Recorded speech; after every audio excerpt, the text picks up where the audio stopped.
Hello, friends. It is hot out there, y'all. And I don't just mean the weather, but if you haven't checked on your elderly neighbors this week, now is a good time to do so. I mean, it has been a heavy news week, and I've got some thoughts on why so much of it keeps repeating itself. So stick with me. We've got a story about a Chicago lawyer, a tailor, and a room no one remembers the address to anymore. And I think it's going to explain more to you about your county board meeting than you'd expect. So, when I say it's been a heavy news week, there's a lot to be frustrated about in the United States of America currently. But the one thing that I am stuck on this week is our collective failure to take to heart this lesson. When you know better, you do better. This is a lesson often attributed to Maya Angelou, talking to Oprah, and I commend her for putting to words a complex lesson for every American, really every good human. For instance, my favorite Illinois statesman, Abe Lincoln. Thanks to his endless writing and continued study, we can see how Mr. Lincoln's views and actions changed over time. Today, we still debate if he really was an abolitionist and meant to emancipate people of color. I argue he simply came to know better and tried his best to do better given his circumstances. And in the past few weeks, I keep seeing where we could all have used that lesson. From failing to hold anyone accountable for the failures around the Epstein files, to Congress not challenging the administration's war with Iran, this week gave us a fresh example of exactly that. Senate Democrats blocked the annual defense policy bill, the NDA, and that's a bill that almost always passes with big bipartisan support. Senator Richard Blumenthal said the quiet part out loud. He sees continuing to fund the bill as backing this war and said that there's been no accountability from this administration for it. So, whatever side of the war debate you're on, that's the thesis in miniature. Each time, so many people should have known better. So, why aren't they doing better? Here's what I keep coming back to: knowing better isn't the hard part. Most of us, most of the time, already know better. What's missing isn't the insight, it's the infrastructure. Now, I'm going to introduce you to a new person from history, Paul Harris. Now, he's a Chicago attorney from 1905. He didn't grow up in a big city. He grew up in Wallingford, Vermont, the kind of small town where the shopkeeper knows your name. When he moved to Chicago to practice law, he felt that something was missing. He knew better. He knew what was missing. He knew that community mattered. But knowing that didn't fix a single thing. He was lonely for years. What changed it wasn't a resolution, it was a room.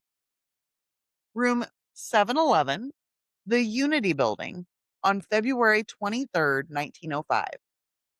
When Mr. Harris and three other men, a mining engineer, coal dealer, and a tailor, I believe, sat down together. That's it. That's the whole invention.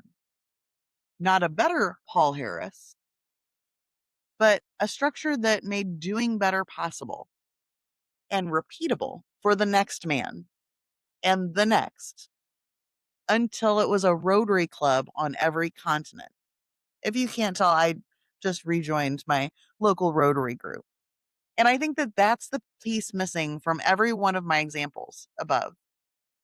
Nobody built the room. There's no room 711 for Epstein files accountability.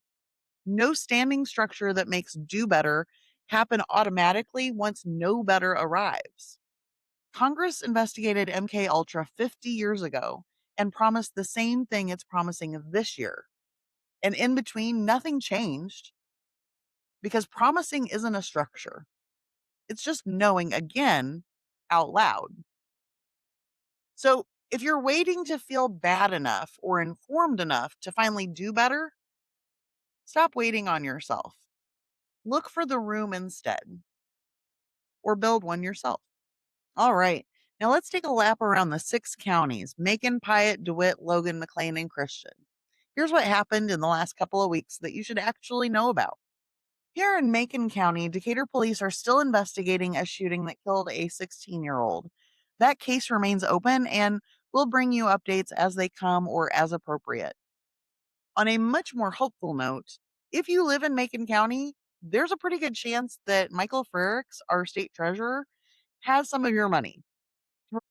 His office says that an estimated 167,000 properties worth roughly $32 million belongs to Macon County residents and businesses. His team is setting up a shop at the Mount Zion District Library on July 24th from 10 to noon to help you check and claim what's yours. Make sure to bring an ID, and there is no cost for you to look up. Over in Monticello, there's a story that's been simmering for a while and just got a state response. Residents have been raising questions for months about what it felt like a cluster of glioblastoma cases in their community. Enough that one resident, whose father in law was diagnosed in 2021, started tracking cases herself after a Freedom of Information Act request. This week, the Illinois Department of Public Health said its review of cancer registry data found no evidence of an increase in Piatt County. The rate they're seeing is in line with rural Illinois and the state overall. But here's the catch worth sitting on. The state's numbers are calculated at the county level, not neighborhood by neighborhood, because smaller areas raise privacy and reliability issues. So the state's nothing unusual here, and the residents, something feels off in my neighborhood, aren't actually answering the same question. I imagine that this isn't the last that we're going to hear of this story. And over in DeWitt County, we've got some real hometown pride. Clinton Junior High's Skills USA team won the national championship down in Atlanta, Georgia, and came home to an actual celebration motorcade. Now, that's the kind of thing that makes my heart proud. And on the civic side, the DeWitt County Board's Land Use Committee got back a survey on rural broadband access, a gap that's a known issue for the county for a while now. And this is at least a step towards measuring it properly instead of guessing at it. And one that I want to flag for us specifically because, again, new Rotarian again, and it's my hometown Rotary. Clinton Rotary Club has offered to help fix the Welcome to Clinton signs on the roads into town, mostly lighting and electrical work that's the city's been meaning to get to. Mayor Helen Michelacci, which I'm sorry if I pronounced that wrong, thanked them publicly at the council meeting. Small things, but it's a community noticing a gap and just doing the work. No task force required. And over in Logan County, we've got a big story. The state is planning to rebuild its aging prison capacity, but instead of rebuilding at the Logan Correctional Center, Illinois wants to put 2 new facilities at Crest Hill, leaving Lincoln out entirely. And the local leaders aren't taking it quietly. Logan County Board Chair James Glenn, Lincoln Mayor Tracy Welch, and State Representative Bill Howder put out a joint statement warning that moving the facility does nothing to improve outcomes for people incarcerated there and would devastate the local community, forcing staff to choose between uprooting their families or losing their jobs. The Department of Corrections says it'll keep Logan open as long as possible during the transition, but there's no firm timeline yet, and design proposals are just getting started. This is one to watch closely over the next year. It's a job story as much as a correction story. And then over in McLean County, we've got 2 very different stories. First, a McLean County social service agency, the Immigration Project, says 15 families in the Bloomington Normal area were affected by an ICE enforcement action that ran July 1st through 3rd, part of a larger sweep reported nationally that same week.